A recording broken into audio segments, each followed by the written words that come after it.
ಶಂಕರಾಚಾರ್ಯರ ಪರಂಪರೆಯ ಶ್ರೀ ಸೋಂದಾ ಸ್ವರ್ಣವಲ್ಲಿ ಮಹಾಸಂಸ್ಥಾನಕ್ಕೆ ಉತ್ತರಾಧಿಕಾರಿಗಳಾಗಿ 55ನೇ ನೂತನ ಯತಿಗಳಾಗಿ ಶ್ರೀ ಆನಂದ ಬೋಧೇಂದ್ರ ಸರಸ್ವತಿ ಸ್ವಾಮೀಜಿ ನಿನ್ನೆ ಸನ್ಯಾಸ ಗ್ರಹಣ ಮಾಡಿದರು.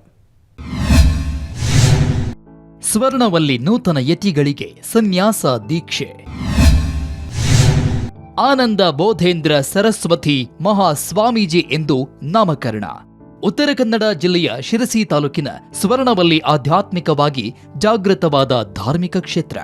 ಶಂಕರಾಚಾರ್ಯ ಪರಂಪರೆಯ ಪೀಠ ಸೋಂದಾ ಸ್ವರ್ಣವಲ್ಲಿ ಮಹಾಸಂಸ್ಥಾನ. ಸ್ವರ್ಣವಲ್ಲಿ ಮಹಾಸಂಸ್ಥಾನದಲ್ಲಿ ಶಿಷ್ಯ ಸ್ವೀಕಾರ ಕಾರ್ಯಕ್ರಮ ವಿಜೃಂಭಣೆಯಿಂದ ನಡೆಯಿತು. ಉತ್ತರಾಧಿಕಾರಿಯಾಗಿ 55ನೇ ಯತಿಗಳಾಗಿ ಬ್ರಹ್ಮಚಾರಿ ವಿದ್ವಾನ್ ನಾಗರಾಜ್ ಭಟ್ ಗಂಗೆಮನೆ ಸನ್ಯಾಸ ಗ್ರಹಣ ಮಾಡಿದರು. ಸ್ವರ್ಣವಲ್ಲಿ ಮಠದ ಶ್ರೀ ಮಜ್ಜಗದ್ಗುರು ಶಂಕರಾಚಾರ್ಯ ಗಂಗಾಧರೇಂದ್ರ ಸರಸ್ವತಿ ಮಹಾಸ್ವಾಮೀಜಿಗಳ ಸಾನ್ನಿಧ್ಯದಲ್ಲಿ ವಿವಿಧ ಧಾರ್ಮಿಕ ಹಾಗೂ ಸನ್ಯಾಸ ಗ್ರಹಣದ ವಿಧಿವಿಧಾನಗಳು ನಡೆದವು.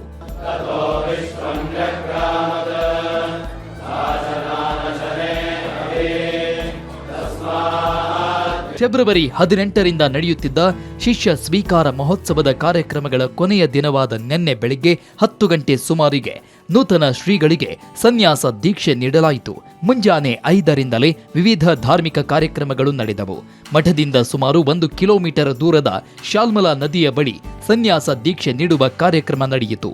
ಸ್ವರ್ಣವಲ್ಲಿ ಶ್ರೀ ಗಂಗಾಧರೇಂದ್ರ ಸರಸ್ವತಿ ಮಹಾಸ್ವಾಮೀಜಿಗಳು ನೂತನ ಯತಿಗೆ ಕಷಾಯ ವಸ್ತ್ರ ನೀಡಿದ್ರು. ಓಂ ಉತ್ಕರ್ಷಣ್ಯೇ ನಮಃ, ಓಂ ಜ್ಞಾನಾಜೇ ನಮಃ, ಓಂ ಕ್ರಿಯಾಜೇ ನಮಃ, ಓಂ ಯೋಗಾಜೇ ನಮಃ, ಓಂ ಬ್ರಾಹ್ಮಣೇ ನಮಃ, ಓಂ ಸತ್ಯಾಜೇ ನಮಃ, ಓಂ ಈಶಾನಾಜೇ ನಮಃ, ಓಂ ಅನುಗ್ರಹಾಜೇ ನಮಃ, ನವಶಕ್ತಿ ಪೂಜಾಂ ಸಮರ್ಪಯಾಮಿ.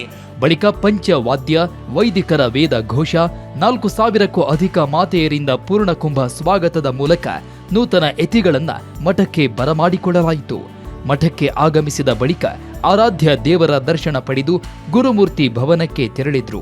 ಬಳಿಕ ಶಂಖ ಸ್ನಾನ, ಪ್ರಣವ ಮಹಾವಾಕ್ಯೋಪದೇಶ ನೀಡಿ ನೂತನ ಶ್ರೀಗಳಿಗೆ ಶ್ರೀ ಆನಂದ ಬೋಧೇಂದ್ರ ಸರಸ್ವತಿ ಮಹಾಸ್ವಾಮೀಜಿಗಳು ಇಂದು ಸ್ವರ್ಣವಲ್ಲಿ ಶ್ರೀಗಳು ನಾಮಕರಣ ಮಾಡಿದ್ರು. ಆನಂದ ಬೋಧೇಂದ್ರ ಸರಸ್ವತಿ, ಆನಂದ ಬೋಧೇಂದ್ರ ಸರಸ್ವತಿ, ಆನಂದ ಬೋಧೇಂದ್ರ ಸರಸ್ವತಿ. ಸಂಜೆ ಸಭಾ ಕಾರ್ಯಕ್ರಮ ನಡೆಯಿತು. ಕಾರ್ಯಕ್ರಮದಲ್ಲಿ ಗಂಗಾಧರೇಂದ್ರ ಸರಸ್ವತಿ ಸ್ವಾಮೀಜಿ ಮತ್ತು ಕಿರಿಯ ಸ್ವಾಮೀಜಿ ಆನಂದ ಬೋಧೇಂದ್ರ ಸರಸ್ವತಿ ಸ್ವಾಮೀಜಿ ಆಶೀರ್ವಚನ ನೀಡಿದರು. ಆ ಕಲ್ಪಲತಿಕಾ ಲೋಕೆ, ಸ್ವರ್ಗದಲ್ಲೊಂದು ಕಲ್ಪಲತ, ಕಲ್ಪವೃಕ್ಷ, ಕಲ್ಪಲತ ಎರಡು ಅಂತ ಹೇಳ್ತಾರೆ. ಅದು ಉಂಟಂತೆ. ಅದೇ ಈ ಲೋಕದಲ್ಲಿ ಕಲ್ಪಲತಿಕ ಯಾವುದು ಅಂತ, ಸಚ್ಚಿಷ್ಯ ಯಾರ್ಪಿತ ವಿದ್ಯಾ. ಅರ್ಹನಾದ ಶಿಷ್ಯ ಸಿಕ್ಕು ಅವನಿಗೆ ತಾನು ಕಲ್ತಿರೋ ವಿದ್ಯೆಯನ್ನು ಸಮರ್ಪಣೆ ಮಾಡಿದ್ರೆ ಅದಂಥ ಕಲ್ಪವೃಕ್ಷ ಮತ್ತೊಂದಿಲ್ಲ. ನಮಗಿವತ್ತು ಆ ಧನ್ಯತಾ ಭಾವ ಬರ್ತಾ ಇದೆ. ಈ ವ್ಯಾಕುಲತೆ ಶ್ರಮದಮಾದಿ ಸಾಧನೆಗಳಿಂದ ಬರುವಂತಹದ್ದು.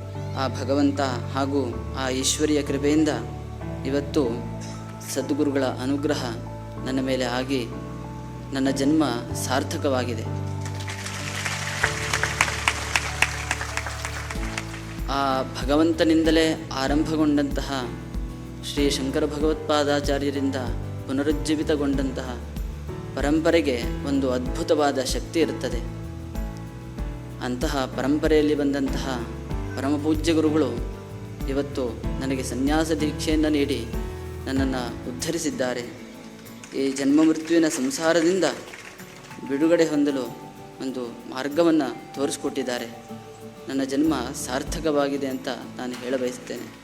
ಕಾರ್ಯಕ್ರಮದಲ್ಲಿ ಎಡತೋರೆ ಶಂಕರ ಭಾರತಿ ಸ್ವಾಮೀಜಿ, ಹರಿಹರಪುರದ ಸ್ವಯಂ ಪ್ರಕಾಶ ಸಚ್ಚಿದಾನಂದ ಸ್ವರೂಪಿ ಸ್ವಾಮೀಜಿ, ಬೆಂಗಳೂರಿನ ಕೂಡ್ಲಿ ಶೃಂಗೇರಿ ಮಠದ ವಿದ್ಯಾ ವಿಶ್ವೇಶ್ವರ ಭಾರತಿ ಸ್ವಾಮೀಜಿ, ಹೊಳೆನರಸೀಪುರದ ಪ್ರಕಾಶಾನಂದೇಂದ್ರ ಸ್ವಾಮೀಜಿ, ಶ್ರೀ ಮನ್ನೇಲ ಮಾವು ಮಠದ ಮಾಧವಾನಂದ ಭಾರತಿ ಸ್ವಾಮೀಜಿ, ತುರುವೇಕೆರೆಯ ಪ್ರಣವಾನಂದ ತೀರ್ಥ ಸ್ವಾಮೀಜಿ ಉಪಸ್ಥಿತರಿದ್ದರು.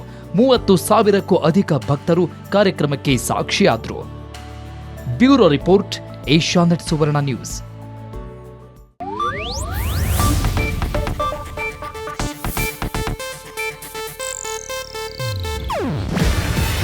ಇದು ಏಷ್ಯಾನೆಟ್ ನ್ಯೂಸ್ ನೆಟ್ವರ್ಕ್ ಪ್ರಸ್ತುತಿ. ನೀವು ನೋಡ್ತಿದ್ದೀರಾ ಏಷ್ಯಾನೆಟ್ ಸುವರ್ಣ ನ್ಯೂಸ್.